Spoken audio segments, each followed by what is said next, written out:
गजब की खुशबू, गजब का स्वाद, MDH का सब्जी मसाला, जो हमेशा याद रखिए, MDH सब्जी मसाला। रूप मंत्रा आयुर्वेदिक फेस क्रीम, ये कोई कॉस्मेटिक नहीं, आयुर्वेदिक औषधि है। पेट सफा आयुर्वेदिक चूर्ण, पेट सफा हर रोग दफा। Doctor ortho Ayurvedic oil and capsule, जोड़ों के दर्द की बेजोड़ दवा। महिलाओं के लिए सर्वाधिक भरोसेमंद औषधि एवं टॉनिक। इरफान खान को किया गया सुपुर्द खाक। इरफान खान ने मुंबई के कोकिलाबेन अस्पताल में ली अंतिम सांस।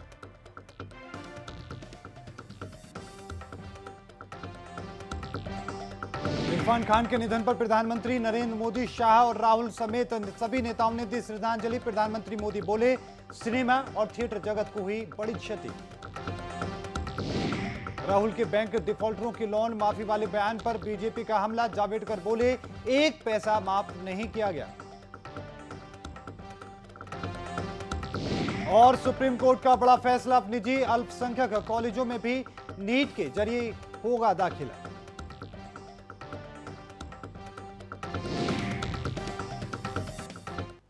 नमस्कार, मैं हूं मोहित चौधरी और आप सभी का स्वागत है। इस बुलेटिन में रुख करते हैं खबरों का। अपनी अदाकारी से हर किसी के दिल पर राज करने वाले फिल्म अभिनेता इरफान खान, आज उनका निधन हो चुका है। मुंबई के कोकिलाबेन अस्पताल में इरफान खान ने 54 साल की उम्र में अंतिम सांस ली। इरफान काफी लंबे वक्त से बीमार थे और बीते दिनों ही उन्हें अस्पताल में भर्ती करवाया गया था। दिग्गज कलाकार के चले जाने से बॉलीवुड में शोक का माहौल है। अस्पताल के बयान के मुताबिक इरफान खान पेट की समस्या से जूझ रहे थे, उन्हें कोलोन इन्फेक्शन हुआ था और इसी के साथ फिल्म डायरेक्टर सुजीत सरकार ने इरफान खान के निधन की जानकारी सबसे पहले दी थी। उसके बाद अस्पताल की ओर से बयान जारी किया गया। आपको बता दें कि कुछ दिन पहले ही इरफान खान की मां का निधन हुआ था, लेकिन खुद ही खराब तबीयत और लॉकडाउन के कारण वो उनके अंतिम संस्कार में नहीं जा पाए थे। मां के निधन के कुछ दिनों के बाद ही इरफान खान को अस्पताल में भर्ती करा दिया गया था। बॉलीवुड के टैलेंटेड अभिनेताओं में शामिल इरफान खान के यूं अचानक चले जाने से उनके फैंस और बॉलीवुड सेलेब्स सदमे में हैं। 2 साल पहले मार्च 2018 में इरफान को न्यूरी इंडोक्राइन ट्यूमर नामक बीमारी का पता चला था। इरफान खान ने अपनी करियर की शुरुआत टेलीविजन से की थी, जिसके बाद वो फिल्मों में आए। हासिल, हैदर, अंग्रेजी मीडियम, हिंदी मीडियम, पान सिंह तोमर, ना जाने कितनी ही ऐसी फिल्में हैं जिन्हें इरफान खान ने दमदार काम करने का मौका मिला।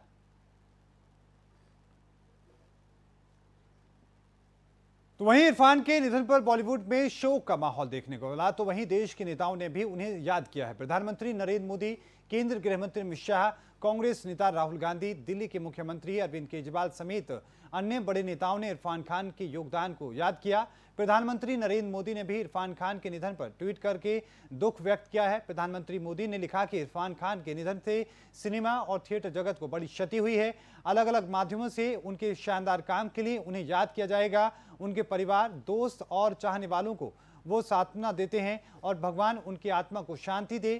केंद्रीय गृह मंत्री अमित शाह ने भी इरफान खान के निधन पर शोक व्यक्त किया। अमित शाह ने लिखा कि वो इरफान खान के निधन की खबर से काफी दुख पहुंचा है। वो एक शानदार अभिनेता थे जिनकी कला ने दुनिया भर में उनका नाम करवाया है। वो भारत की फिल्म इंडस्ट्री का एक अहम हिस्सा था। उनके निधन के साथ देश ने एक शानदार अभिनेता को खो दिया है। वहीं कांग्रेस नेता राहुल गांधी ने इरफान खान के निधन पर ट्वीट किया। उन्होंने लिखा कि इरफान खान के निधन की खबर सुनकर काफी दुख हुआ हूं और इसी के साथ में वो एक शानदार अभिनेता थे जो वैश्विक स्तर पर भारत के ब्रांड एम्बेसडर थे। उन्हें हमेशा याद किया जाएगा।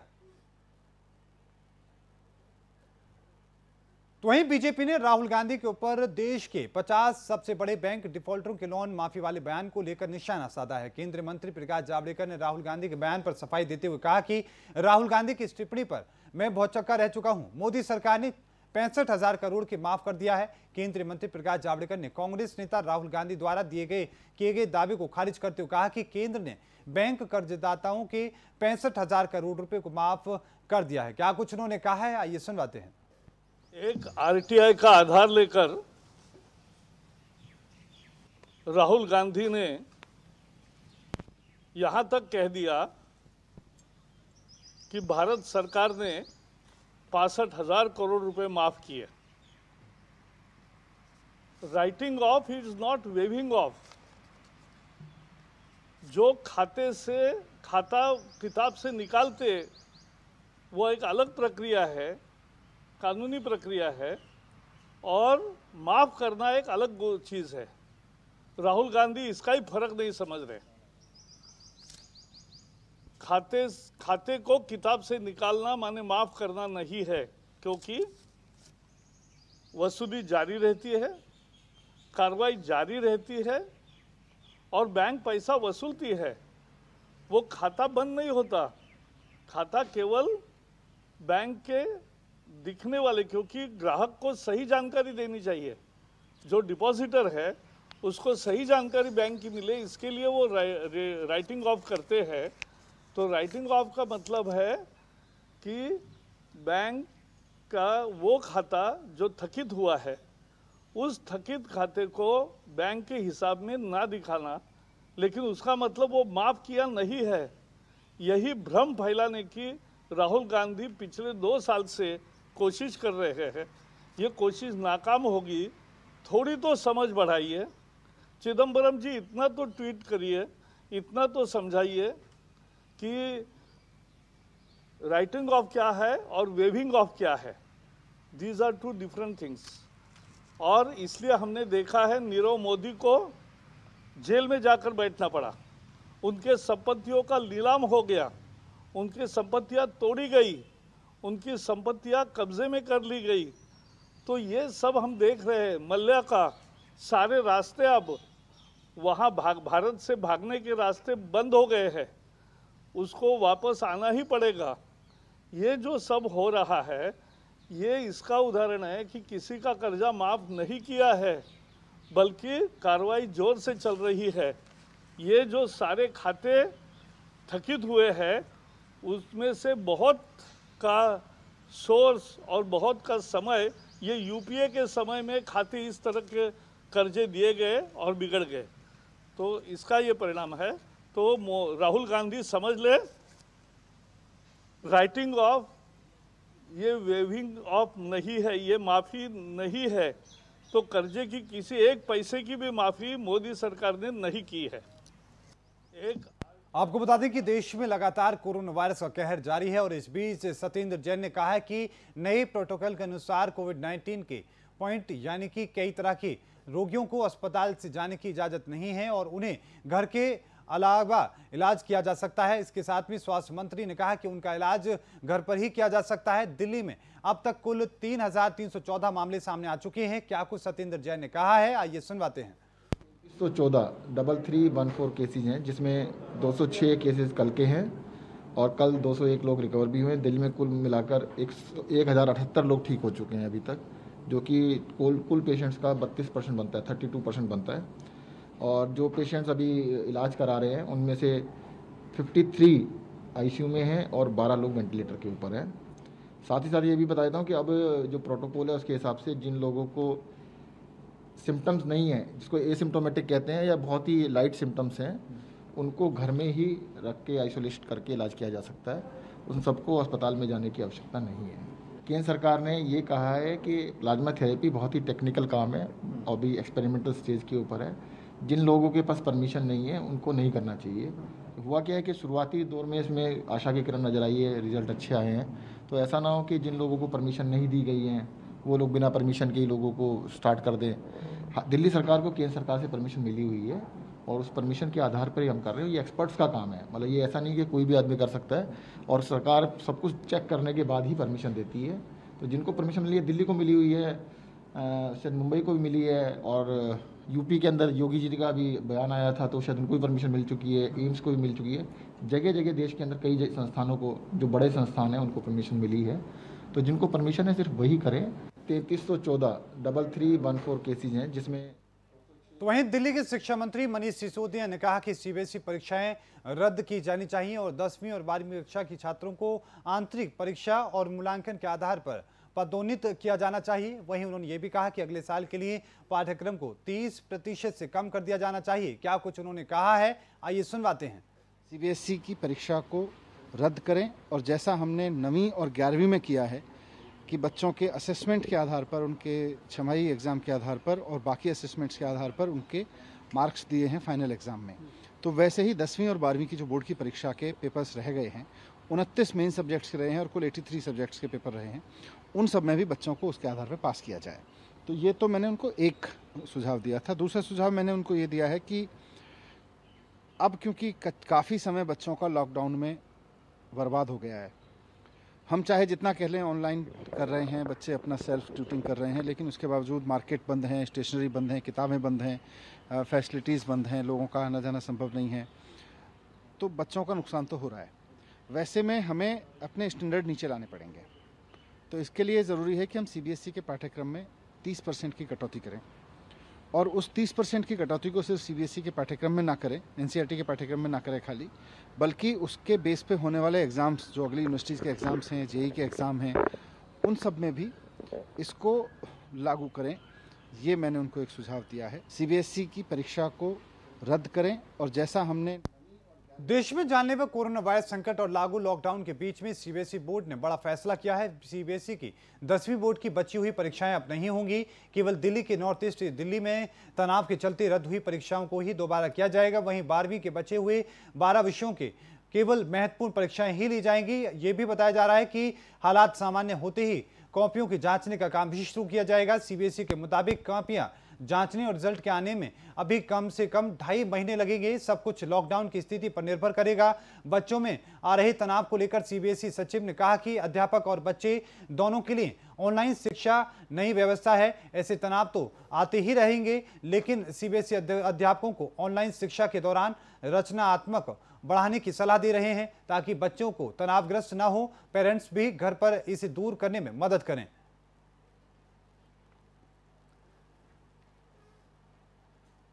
तो वहीं दिल्ली के आजादपुर मंडी में 11 व्यापारी कोरोना पॉजिटिव मिले हैं। इसके बाद में कई दुकानों को सील कर दिया गया है। इसके साथ ही व्यापारियों के संपर्क में आए लोगों को भी क्वारंटाइन करने का फैसला किया गया है। आजादपुर मंडी में कोरोना से एक व्यापारी की मौत हो गई थी। इसके बाद उसके संपर्क में आए व्यापारियों को उनका भी टेस्ट किया गया। बताया जा रहा है कि अब तक आजादपुर मंडी के 1 दर्जन से ज्यादा व्यापारी कोरोना पॉजिटिव मिल चुके हैं। कोरोना के बढ़ते मामलों के कारण व्यापारी डरे हुए हैं। आपको बताते चलें कि दिल्ली में कोरोना संक्रमितों की संख्या 3,314 के पार जा चुकी है, जिसमें 54 लोगों की अब तक मौत हो चुकी है, जबकि 1,078 लोग ठीक भी हो चुके हैं।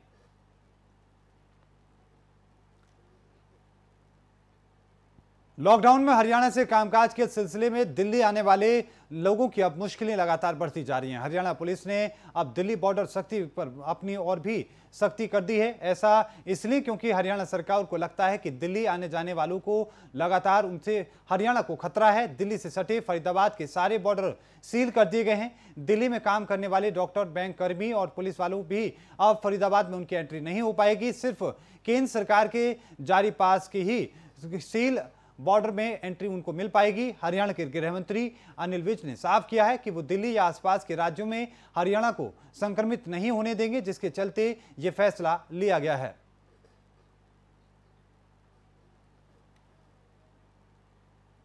देशव्यापी लॉकडाउन के बीच उत्तराखंड स्थित केदारनाथ मंदिर के कपाट बुधवार सुबह 6:10 पर खुल गए। पुजारियों ने परंपरागत तरीके से मंत्रोच्चारण और विधि विधान से पूजा अर्चना के साथ में बाबा केदारनाथ की पूजा की और वहीं पूरे मंदिर में फूलों से उसको सजाया गया। लेकिन कोरोना संकट और लॉकडाउन की वजह से अभी श्रद्धालुओं को मंदिर जाने की अनुमति नहीं होगी। मंदिर के मुख्य पुजारी समेत सिर्फ 16 लोग ही यहां पर मौजूद रहे और उत्तराखंड के मुख्यमंत्री त्रिवेंद्र सिंह रावत ने केदारनाथ धाम के कपाट खोलने पर श्रद्धालुओं को शुभकामनाएं दी। उन्होंने ट्वीट करके कहा कि आज पूरे विधि विधान के साथ 11वें ज्योतिर्लिंग भगवान केदारनाथ के कपाट खुलने पर सभी श्रद्धालुओं को शुभकामनाएं। आपका मनोरथ पूर्ण हो। बाबा केदार का आशीष सभी पर बना रहे। ऐसे में बाबा केदारनाथ जी से कामना करता हूं कि बाबा से प्रार्थना है कि समस्त मानवता की कोरोना से रक्षा करें। मंदिर में पूजा अर्चना के दौरान सोशल डिस्टेंसिंग का खास तौर पर ध्यान रखा गया। केदारनाथ धाम में 4 से 6 फीट की अब बर्फ जमी हुई है। बर्फ के ग्लेशियर को काटकर मंदिर परिसर तक पहुंचने के लिए रास्ता बनाया गया है। शायद ऐसा पहली बार हुआ है जब केदारनाथ धाम के कपाट खुलने के दौरान भक्तों की भीड़ वहां पर नहीं है। एक तरफ कोरोना से लड़ने के लिए सरकार कई चुनौतियों से जूझ रही है, तो वहीं अलीगढ़ में सपा के पूर्व विधायक हाजी जमीरुल्लाह खान ने इस मुश्किल समय में भी फरमाइशों के लिए मुख्यमंत्री योगी आदित्यनाथ को पत्र लिखा है। पत्र में हाजी जमीरुल्लाह ने मीट की दुकानों को खोलने की फरमाइश की है। पूर्व विधायक ने तर्क दिया है कि मीट खाने से ताकत आएगी और कोरोना के बेहतर तरीके से लड़ सकते हैं। जमीरुल्लाह आज इस मामले पर अलीगढ़ के डीएम चंद्रभूषण से भी मुलाकात करने गए थे।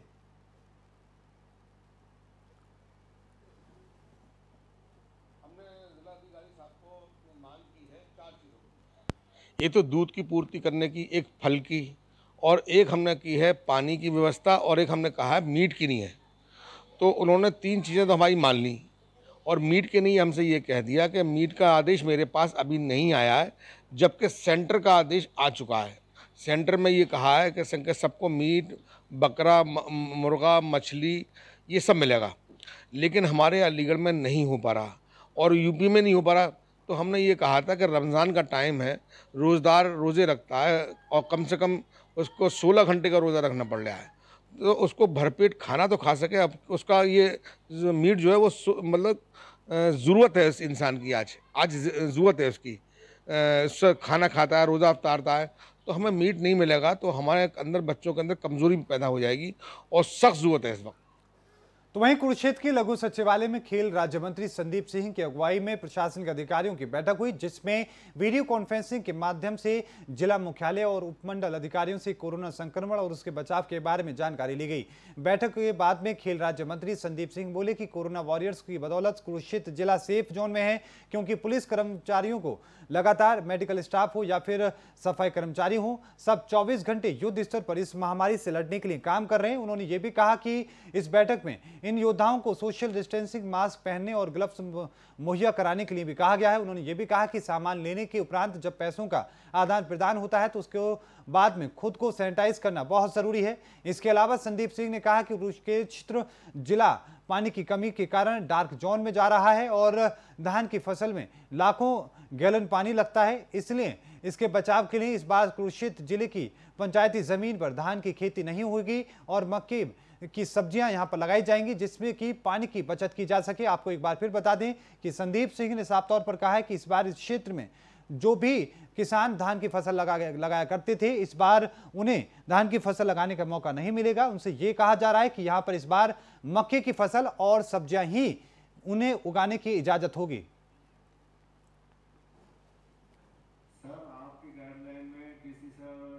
तो सबसे पहले जितने भी हमारे वॉरियर्स हैं, कोरोना वॉरियर्स जिसको हम कहेंगे, उन्होंने बहुत अच्छी तरीके से जिला के अंदर मेंटेन किया हुआ है, उनका मैं धन्यवाद किया।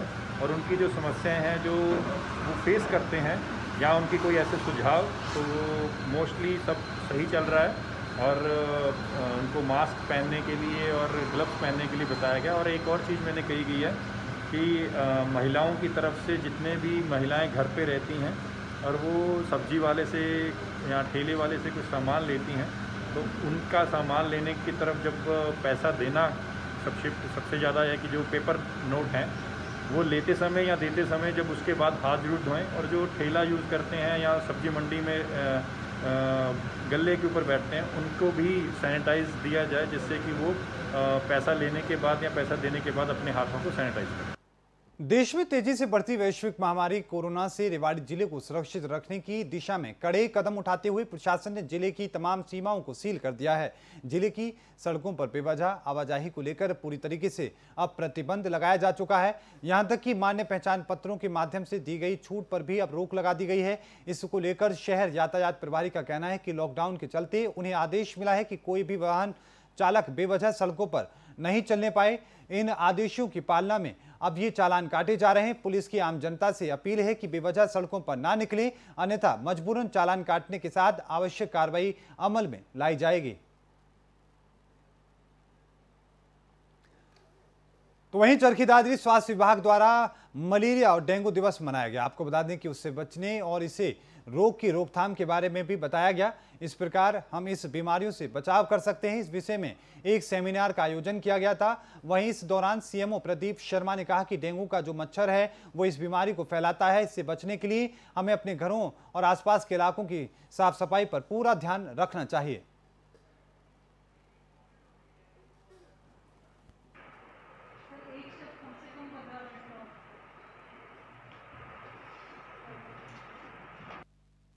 मलेरिया एक ऐसी बीमारी है जिसको हमने बीमारी मानना ही छोड़ दिया है,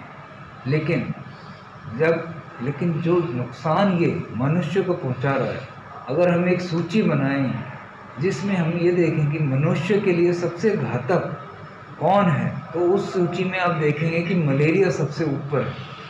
प्रतिवर्ष लगभग 7.5 लाख लोगों की मृत्यु का शिकार ये जो मच्छर है ये करता है, जिसमें डेंगू, चिकनगुनिया, मलेरिया इस तरह की बीमारियां हैं। से एक मच्छर है जो कि 7.5 लाख आदमियों को मार देता है, जबकि अगर आप एक शेर को देखें तो साल भर में वो लगभग 1,000-100 आदमियों की जान लेता है। एक जो डॉग बाइट है वो 25,000 लोगों की जान ले लेता है, लेकिन अकेला मलेरिया लगभग 7.5 लाख लोगों की जान ले लेता है।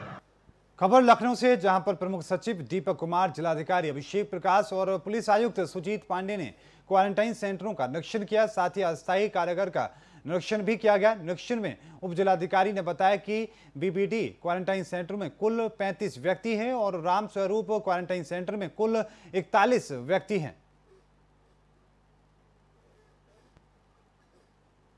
देखिए, मानकों के अनुरूप हर जगह हॉट स्पॉट में राशन की सप्लाई की, एसेंशियल आइटम्स की व्यवस्था सुनिश्चित करना, ताकि यहाँ पे अलग से कैमराज भी लगाए गए हैं। पुलिस के अधिकारीगण भी यहाँ पे अपनी ड्यूटी के हिसाब से जो संबंधित प्रशासनिक अधिकारीगण हैं वो लगाए गए हैं। इसके अलावा जो एसेंशियल आइटम्स के सप्लाई हैं ये डोर टू डोर डिलीवरी की जा रही है, और साथ ही साथ दवाइयों की भी, जो एसेंशियल दवाइयाँ हैं, जो लोगों की ज़रूरतें हैं, ये door to door delivery. Corona संकट काल के बीच रोजेदारों की मुसीबतें भी लगातार बढ़ती जा रही हैं। लॉकडाउन के चलते बाजार बंद हैं, ऐसे में उनकी जरूरत के तमाम सामान वहां पर मिलना मुश्किल हो चुके हैं। पुराने लखनऊ में राहत इंसानियत नाम का ट्रस्ट इन दिक्कतों को देखकर सामने आया है और रोजेदारों को घर घर पहुंचाकर जरूरी सामान मुहैया करा रहा है, जिससे कि उनकी मुसीबतें, लोगों की मुसीबतें थोड़ी कम हो सकें।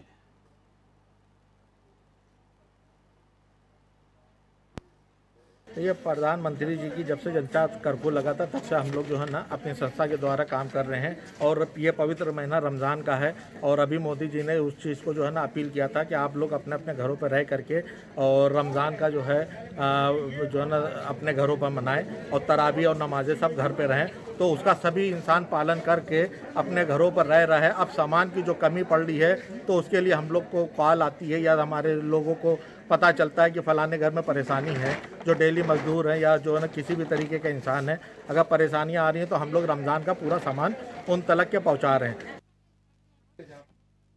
में उकेंडिया की खबर का एक बार फिर से असर हुआ है। आपको बता दें कि मोहखेड़ तहसील के कुकड़ी खापा रेलवे स्टेशन के समीप टोले में नल जल योजना ठप होने से ग्रामीणों को पीने के पानी के लिए लंबी दूरी तय करने की पड़ती थी, और इसी की खबर को उकेंडिया ने बड़ी प्रमुखता के साथ दिखाया था, जिसके बाद में जिला प्रशासन अब हरकत में आ चुका है और जनपद पंचायत मोखेड़ सीईओ ने ग्रामीणों की समस्या को जल्द ही निपटारा करने का आश्वासन दिया है।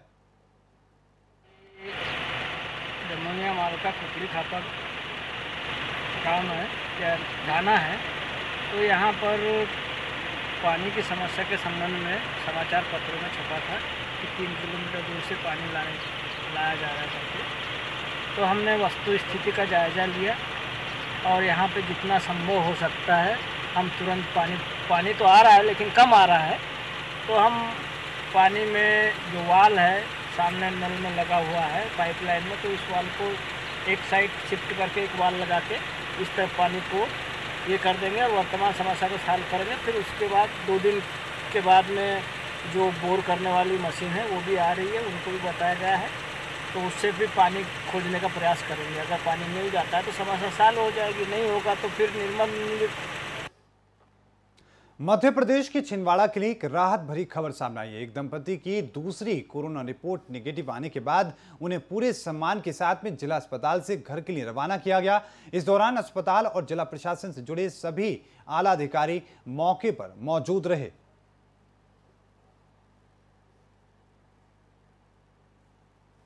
इस बुलेटिन में अभी के लिए इतना ही। देखते रहिए उकेंडिया। मुझे दीजिए इजाजत। धन्यवाद।